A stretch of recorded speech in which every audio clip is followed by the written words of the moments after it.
This book is written by us, the Mi'kmaq of Nta'tugwaqanminen. It speaks of our vision, our history, our relation to our land, our past and present occupation on the territory. It speaks of our place names and their location, the treaties we agreed upon with the British Crown, the respect of these treaties on our part, and the non-respect of them from the various levels of government. It speaks of the dispossession we had to endure while the European settlers illegally occupied and developed the Gaspé Peninsula to their own advantage. It speaks of the rights and title we nevertheless still have on our land. Our book is a result of a 15-year research alliance between the Mi'kmaq Secretariat, our people, and a number of research associates.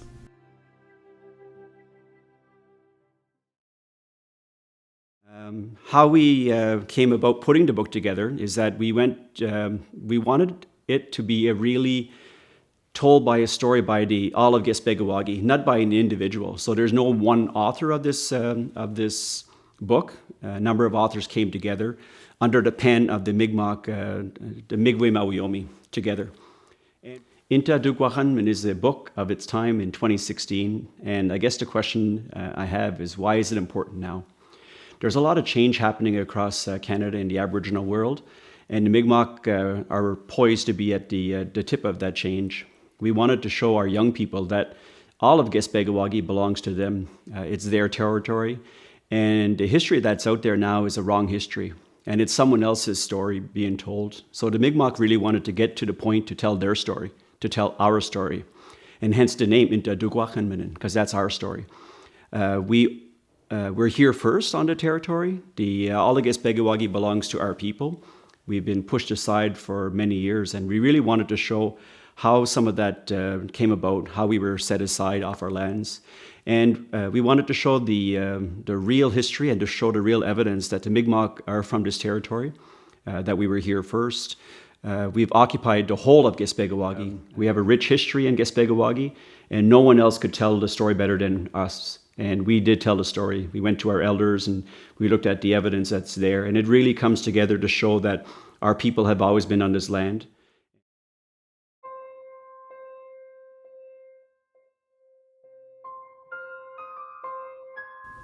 Progressively, the two groups merged, culturally and genetically, giving rise to a new people formed by the Plano culture. The descendants of this cultural and genetic fusion are us, the Mi'kmaq people, the same that Jacques Cartier and Samuel de Champlain met during their voyages to Nta'tugwaqanminen, and us again, the Mi'kmaq of today. Most of our information was gathered from hunters, fishermen, and also the gatherers of vegetation in our area, and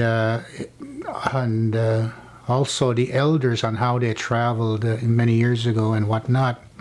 So by doing so, I assured the participants that the information that they are providing, it wasn't going to be left in the wayside and forgotten somewhere on a shelf gathering dust.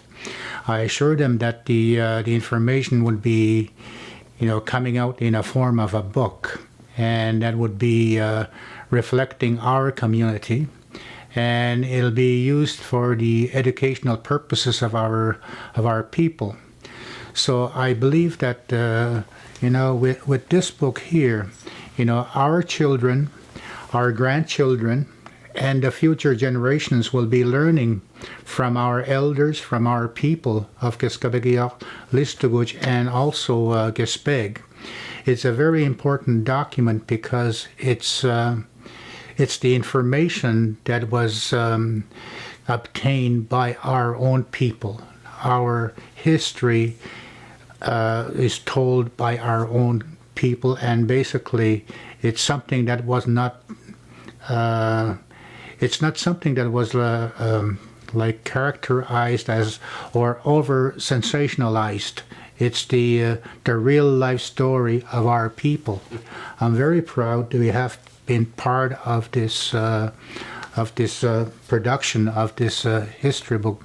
But I need to thank the people that I had interviewed and passed on that information, and you will see something coming out because of your wisdom and your sharing, the willingness to share your story. I thank you very much. I'm very happy to see this happening because it's too often we have people coming around doing surveys and nothing becomes of the surveys. But with this here, the information, it's passed on from our generation, our past, our ancestors, and it goes towards the future generation. So it's a never-ending story, and I was part of it. I'm very happy to see that.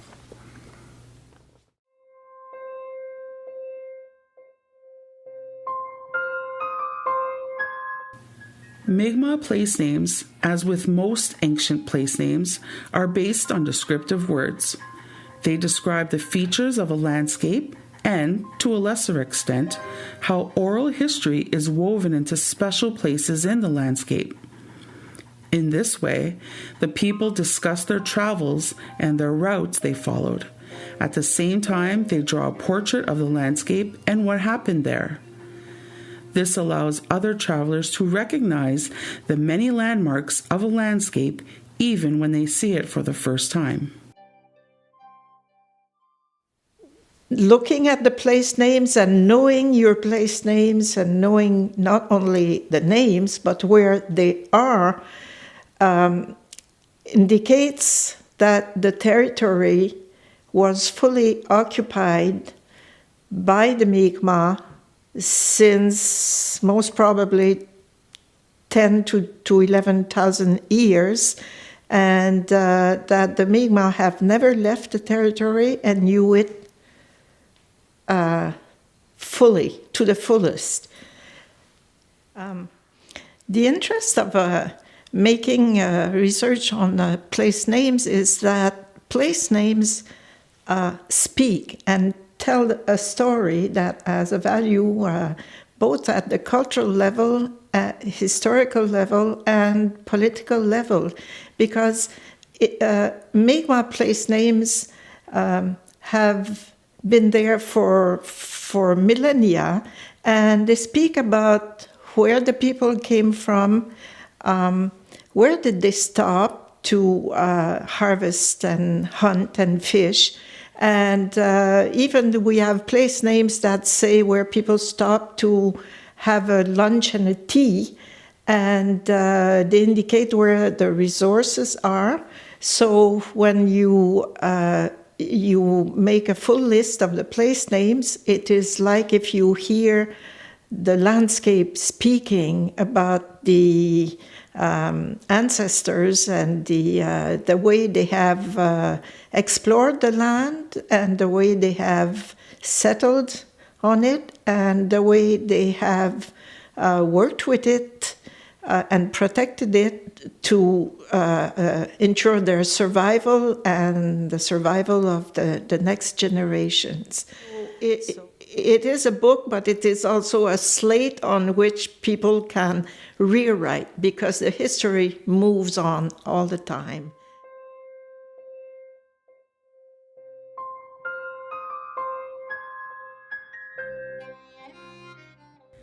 Using the evidence that we have accumulated during our years of research, we here reply to Canada's first requirement, occupation of the territory before the Crown's made its sovereignty declaration.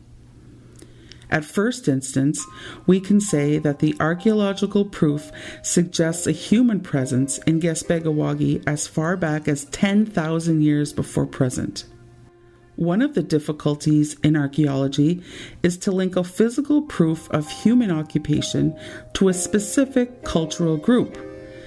This being said, pottery fragments unearthed on the territory bring strong evidence that the Mi'kmaq who greeted the first Europeans had already been present in the southern part of Gaspeguawagi for at least 1,000 years.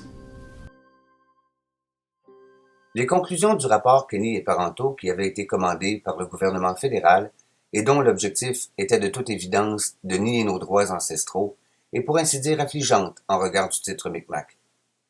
La réponse du MMS a été Wisgijino Alouette. Ce fut le début d'une magnifique aventure à la découverte de qui nous sommes. Le but de ce programme de recherche était d'abord de nous éduquer nous-mêmes et aussi de retracer les liens qui nous ont toujours liés à notre vaste territoire. Wisgijino Alouette a joué un grand rôle dans la prise de conscience des limites de ce que pouvait nous livrer la recherche académique, puisque notre tradition en est une d'oralité et que beaucoup de notre histoire s'y retrouve. Toutes ces rencontres, toute cette connaissance et toute cette réflexion qui nous a animés durant ces années a mené à l'écriture de ce qui nous rassemble aujourd'hui, le livre Notre Histoire. Ce livre nous permettra certainement d'enrichir notre vision commune et contribuera, je l'espère, à rapprocher les membres des trois communautés Micmac du Gaspeguawagi. Comme tous les peuples, nous ne sommes pas figés dans le temps. Nous continuons d'évoluer avec notre temps et il est essentiel de le faire. Mais le livre Notre Histoire est là aussi pour nous rappeler qui nous sommes et d'où nous venons. Je suis très heureux d'avoir contribué à cet ouvrage et surtout de le savoir disponible à quiconque entreprendra sa lecture.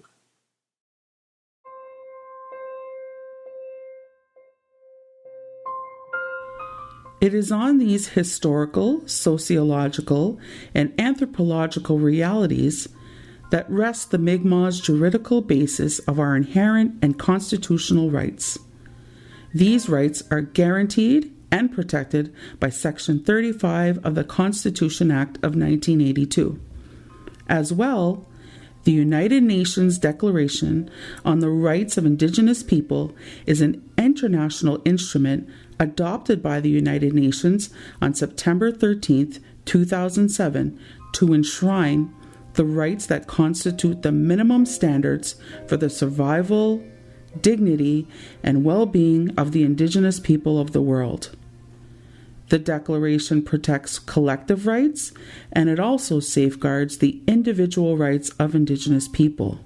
The Declaration is the product of almost 25 years of deliberations by the UN member states and Indigenous peoples.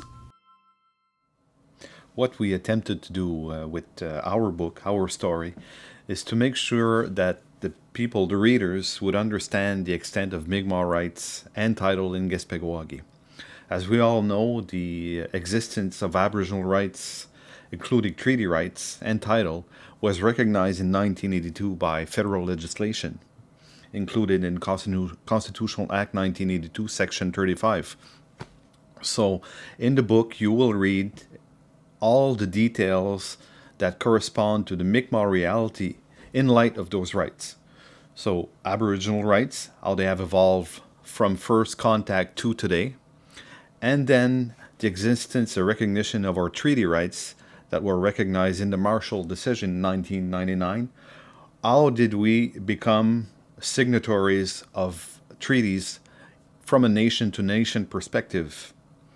Also, in the evolution of jurisprudence in the country, there have been some criteria that have been identified by the Supreme Court of Canada as to how to demonstrate Aboriginal title, which is the collective right of the people to the ownership of the land.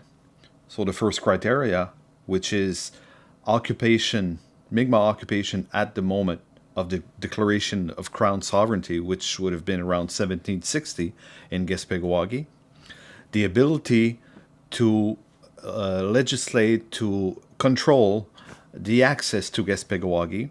So in the book you will read the different treaties that would sign with other Aboriginal nations, some that were signed around the Bonaventure Island area, in the Percé area, which confirmed that the Mi'kmaq had the ability to control the usage and the access to Gaspeguawagi.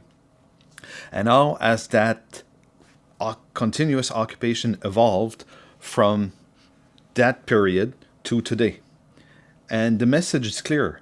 We want our people to feel confident when they do exercise their rights, and that they're in a position to be able to explain why do they have those rights and how they have been confirmed through the legal system and the court system. And also for future generations to be able to learn in the school curriculum that those rights are in fact in existence, and what are the legal ramifications of those rights and how they can be exercised. And we really wanted to be a history book that people could use in universities. And we wanted to make sure it was available at Amazon and other places. We wanted to be far-reaching and comprehensive. So right now, young people, we will be ordering enough that we could put it in all our schools in our 3 communities. We want to be able to send one to every Mi'kmaq that's in university or college or wherever. And we wanted to put it in every household in our communities. So we made sure there was enough for everyone to have.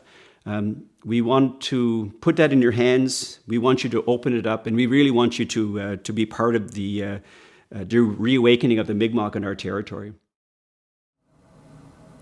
As a Mi'kmaq, and as a Mi'kmaq lawyer, I'm very proud and very glad to see such a book come out and be available.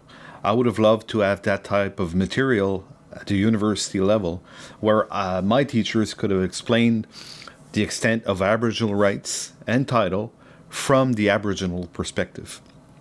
Today, we have that tool, and hopefully the tool will be used by the school system and allow our younger generations to really understand the extent and the ramifications of Aboriginal title and rights in Gespegawagi.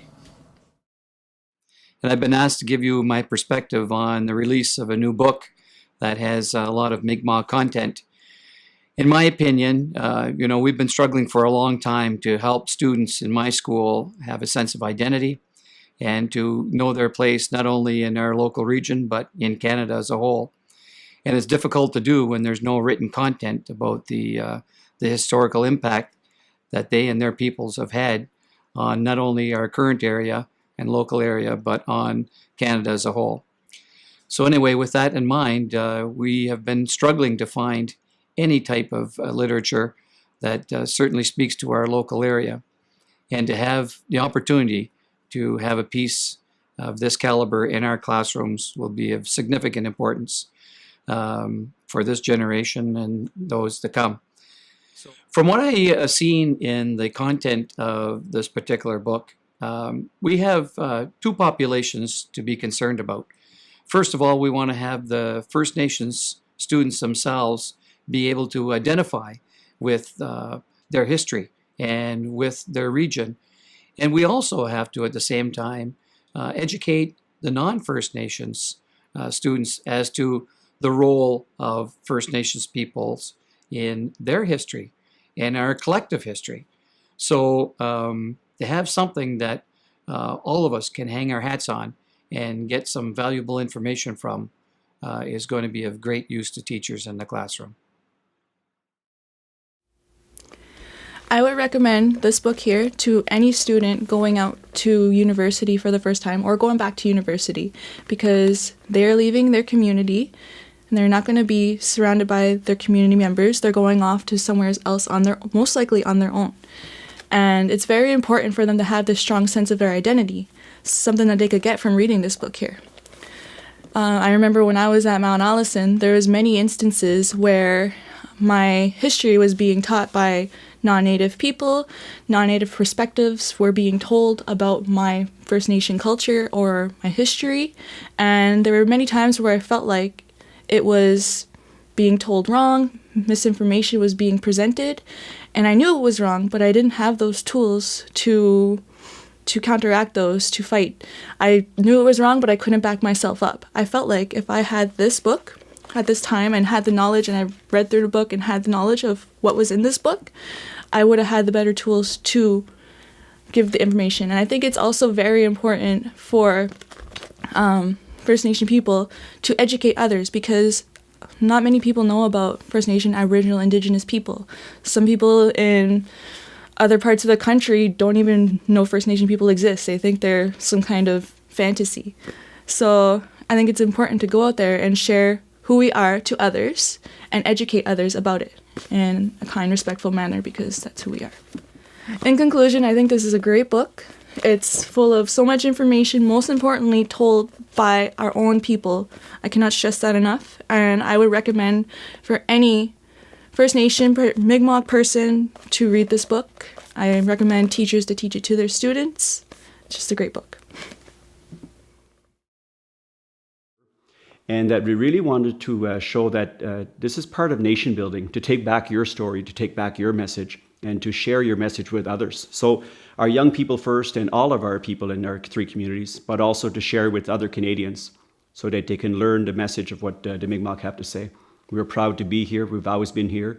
And in 2016, we're poised to take back our governance. We're poised to be a self-determining people, and we could really see that shaping in our territory.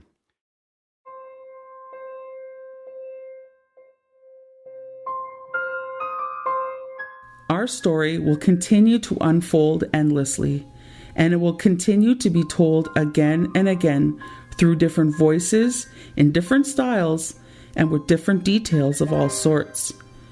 The version we present to you here aims at meeting different needs. There was first our own need as Gespegawagi Mi'kmaq to recapture the fundamental pieces of our culture and history, to retell them in light of present times, and to assemble them in a book that would become a new resource to help us pass our teachings on to the next generations. There was also the need to provide our non-Mi'kmaq neighbors with an eye-opener as to our place in Gespegawagi, our stewardship towards it, and our rights and title over it. We do hope that our eye-opener will bring people to realize that we are, above and before, a distinct people whose territories have been stolen, subtly and progressively, yet stolen.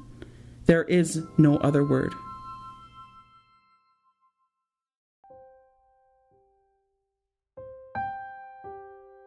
Nta'tugwaqanminen is a testament about the people in Gespegawagi. I would have loved to have that type of material at the university level. You know, with this book here, you know, our children, our grandchildren, and the future generations will be learning